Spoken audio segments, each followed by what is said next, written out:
जलपुर रानी दुर्गावती विश्वविद्यालय के कुलपति कपिल देव मिश्रा से voice of rights news channel के ब्यूरो चीफ आशीष वात्रे ने खास बातचीत की, जहां पर कुलपति ने शिक्षा क्षेत्र के विभिन्न विषयों पर चर्चा की। महामारी के दौरान छात्रों की पढ़ाई को किस तरह से नुकसान से बचाया गया, इन्हीं सभी विषयों पर खास चर्चा की। आप भी देखें चर्चा के कुछ खास अंश। नमस्कार दर्शकों, मैं आपका दोस्त आशीष वात्रे। वॉइस ऑफ राइट्स के खास कार्यक्रम एक मुलाकात में आज हम मुलाकात कर रहे हैं।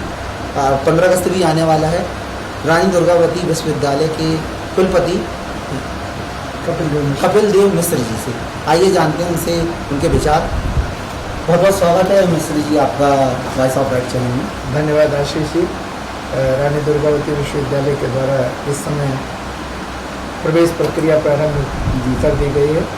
उत्कृष्ट शिक्षा और रोजगार, समय पर परीक्षा, समय पर परिणाम, ये हमारा लक्ष्य है और इस दिशा में विश्वविद्यालय सतत कार्य कर रहा है। विश्वविद्यालय के द्वारा नए नए पाठ्यक्रम भी प्रारंभ किए गए हैं, विशेषकर समाज और राष्ट्र के लिए युवाओं को तैयार करना। जो इस समय सामायिक चुनौतियां हैं, उन चुनौतियों में जैसे कोरोना संक्रमण की स्थिति, तो इसमें साइबर क्राइम सारी चीज़ें वर्चुअल हो गई, डिजिटल हो गई, तो साइबर सिक्योरिटी जैसे कोर्स भी प्रारंभ किए गए हैं।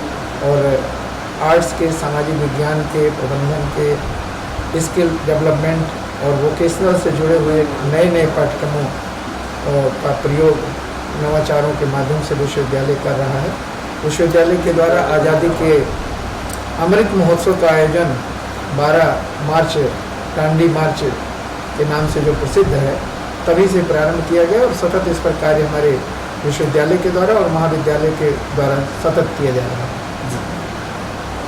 जैसे कि भाई साहब, लॉकडाउन के बाद शिक्षण सत्र फिर से चालू हुआ अपने विश्वविद्यालय में, क्या सावधानियां रखी जा रही हैं इसको देखते हुए? विश्वविद्यालय के हमारे छात्र छात्राएँ चाहे हों, चाहे कर्मचारी हों, चाहे अधिकारी हों, चाहे हमारे शिक्षकगण हों, सभी के द्वारा कोरोना प्रोटोकॉल का अक्षरशः पालन करने का निर्देश दिया गया है। अधिकतर कार्य जो है वर्चुअल माध्यम से किया जा रहा है और वर्चुअल माध्यम से चाहे हमारे वो बैठकें हों, चाहे वो हमारे क्लासेज हों, चाहे हमारे अन्य प्रशासनिक जो कार्य हैं, प्रयास किया जा रहा है कि वर्चुअल ही माध्यम से हो। लेकिन धीरे धीरे जैसे कोरोना संक्रमण कम होता नज़र आ रहा है, तो राज्य सरकार के और स्थानीय प्रशासन के निर्देशों के अनुसार हम लोग फिजिकल भी उपस्थित होकर के कार्य करना प्रारंभ कर रहे हैं। लेकिन कोरोना प्रोटोकॉल का अक्षरशः पालन करते हुए, ये ध्यान रखते हुए कि कहीं अभी तीसरी लहर की जो दस्तक हो रही है, ऐसा न हो कि वो प्रवेश करे, इसलिए हम लोग सावधानी रखते हुए कार्य कर रहे हैं। जैसे कि अभी सब जो कोविड का संक्रमण की आपने तीसरी लहर की बात करी और आ भी रही है तीसरी लहर, इसमें इस दौरान विद्यार्थियों को जो एडमिशन ले रहे हैं नए विद्यार्थी, उनको क्या सुविधा, किस तरीके से आप उनको करेंगे? विश्वविद्यालय और महाविद्यालयों में ये व्यवस्था दी जा रही है कि सभी अपनी कक्षाओं का संचालन कोरोना प्रोटोकॉल के अनुसार करें। कक्षाओं को 2-3 उसमें विभाजित करके प्रयास हो कि संख्या सीमित हो और शिक्षकों के माध्यम से, हमारे आचार्यों के माध्यम से उसको कई शिफ्ट में चलाने का प्रयास वो करेंगे। और यदि संख्या बहुत अधिक है तो वर्चुअल भी वो चला सकते हैं।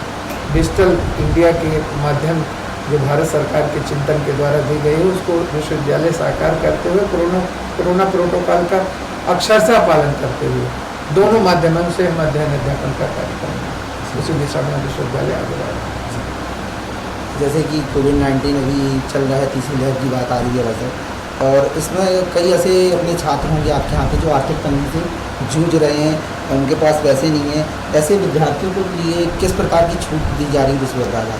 रानी दुर्गावती विश्वविद्यालय में केवल मध्य प्रदेश में नहीं, देश के अन्य विश्वविद्यालयों में संभवतः यह सुविधा है कि नहीं, लेकिन रानी दुर्गावती विश्वविद्यालय में जो कोरोना संक्रमण से बच्चों के गार्जियन नहीं रहे, देश के वो किसी भाग का हमारा विद्यार्थी हो, यदि वो रानी दुर्गावती विश्वविद्यालय में प्रवेश लेता है तो उसको निःशुल्क शिक्षा की व्यवस्था की गई है। आर्थिक रूप से जो पिछड़े हैं, कमज़ोर हैं, उनके लिए सरकार के द्वारा व्यवस्था की गई है। इस सब का पालन करते हुए हम कमज़ोर और गरीब और वंचित उपेक्षित जो वर्ग के बच्चे हैं, उनके लिए विश्वविद्यालय व्यवस्था कर रहे हैं। जैसे कि भाई साहब आप देख रहे हैं स्वतंत्रता दिवस है अपना 15 अगस्त 2 दिन से इस है, किस तरीके की तैयारी है ये कोविड को देखते हुए, किस तरीके से स्वतंत्रता दिवस मनाया जाएगा विश्वविद्यालय में?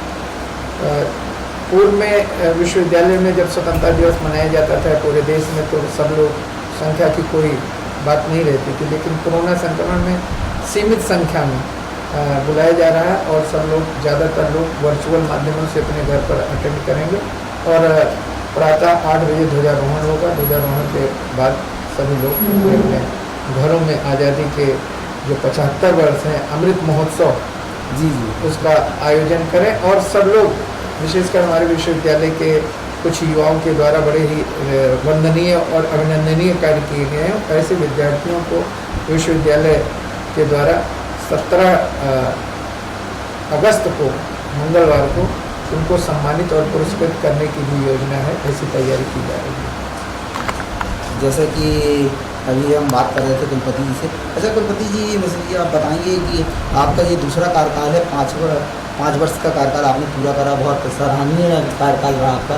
दूसरी बार आपको जिम्मा दिया गया और इस बार भी आपके पास सराहनीय आप प्रयास कर रहे हैं, छात्रों के हित में बात कर रहे हैं। मैं चाहूँगा कि आप अपने हमारे चैनल के माध्यम से दर्शकों को और छात्रों को कोई ऐसा संदेश दें कि जिससे उनको प्रभाव पड़े, बताएं। विश्वविद्यालय सदैव ये चाहता है कि हमारे जो वंचित वर्ग हैं, जो कहते हैं I do not stand for myself but for my kith and kin, my kith and kin are those who are oppressed and neglected. हम अपने लिए नहीं, अपनों के लिए है, अपने वह है जो वंचित और उपेक्षित हैं।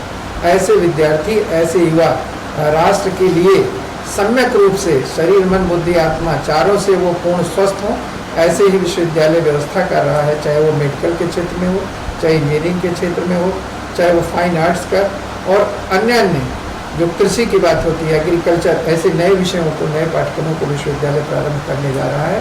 और उसके लिए हमने यहाँ स्थानीय प्रशासन से, कलेक्टर के माध्यम से 100 एकड़ ज़मीन भी चाहिए है, जिसके लिए सतत प्रयास हो रहा है और लगता है कि शीघ्र ही हमको वो उपलब्ध हो जाएगा।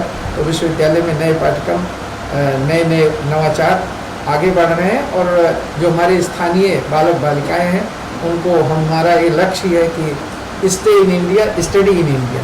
तो stay in Jabalpur, study in Jabalpur, Rani Durgavati विश्वविद्यालय में वो पढ़ें, ऐसी हम व्यवस्था कर रहे हैं। उनके लिए यह भी व्यवस्था है कि वो एक तो उनकी उचित शिक्षा व्यवस्था रहेगी, साथ ही समय पर हम परीक्षा कराएंगे और समय पर उनके हाथ में डिग्री देंगे और डिग्री के साथ ही साथ उनकी ये भी व्यवस्था रहेगी, उनके रोजगार की भी पूरी व्यवस्था हो रही है, क्योंकि हमारे यहाँ सतत प्लेसमेंट मेला लगाया जा रहा है। मुझे पूरा विश्वास है कि रानी दुर्गावती विश्वविद्यालय के सत्र जो 21-22 प्रारंभ हो रहा है, इसमें अधिक से अधिक विद्यार्थी आएंगे और मैं आह्वान करता हूँ कुलपति के रूप में कि 21वीं शताब्दी में हमारी रानी दुर्गावती विश्वविद्यालय के जो छात्र छात्राएँ हैं वो रानी दुर्गावती जिस तरह से अपने व्यक्तित्व और कृतित्व से विश्व इतिहास में एक अप्रतिम स्थान रखती हैं, वैसे ही हमारे विश्वविद्यालय का विद्यार्थी, चाहे वो छात्रा हो चाहे छात्र हो, एक नया इतिहास बना करके जाए। ऐसा मुझे पूरा विश्वास है कि हमारे विश्वविद्यालय का विद्यार्थी निश्चित रूप से स्वरोजगार से युक्त होकर राष्ट्र और समाज के लिए उपयोगी होगी, ऐसा मुझे। बहुत बहुत धन्यवाद आपका बात करने के लिए भाई साहब राष्ट्र के चैनल में। आज हमने बात करी जबलपुर के कुलपति, जो कि बहुत ही सराहनीय प्रयास कर रहे हैं विद्यार्थियों के लिए। उन्होंने बताया किस तरीके से वो रोजगार भी प्रदान करवाएंगे।